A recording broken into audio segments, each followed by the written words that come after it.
Hello, and welcome to Just Another BookTube channel, where I talk a bit about books I've recently read covering a variety of genres. Thanks for stopping by. Today I'm going to talk a little bit about a book I've just finished, The Complete Works of Bram Stoker, published in 2020 and is 6,955 pages long. Bram Stoker is, of course, mostly known for the classic epistolary horror novel Dracula, which I have read several times, but I knew virtually nothing of his other works, and aside from the short story collection Dracula's Guest and Other Stories, I can't remember hearing anything about his other works. Well, after reading The Complete Works of Bram Stoker, I now understand why. The rest of his works are mediocre at best. Though to be fair, his early children's fantasy stories are not so bad, but they're not so good either. Stoker's complete works runs the gamut from horror and morality tales to romance and fantasy, and none of it works especially well.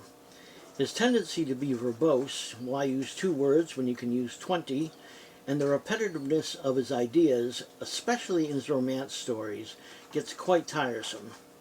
Even in his novels that I found somewhat enjoyable, The Lair of the White Worm and Jewel of the Seven Stars, he could have used a capable editor to tighten things up significantly.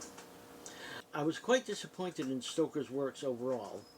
I went into this collection expecting at the very least some interesting storytelling, but what I received instead was a slogfest.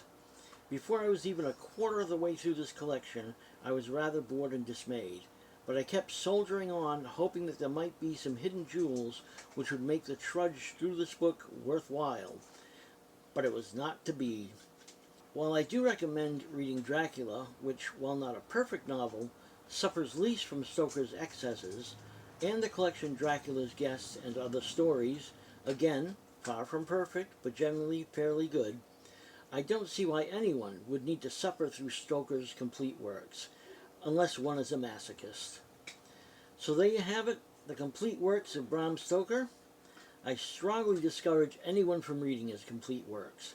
Stick with Dracula and the collection Dracula's Guests. In my opinion, Stoker's only works that are worth the time. That's all I have for today. Once again, this is Just Another BookTube channel.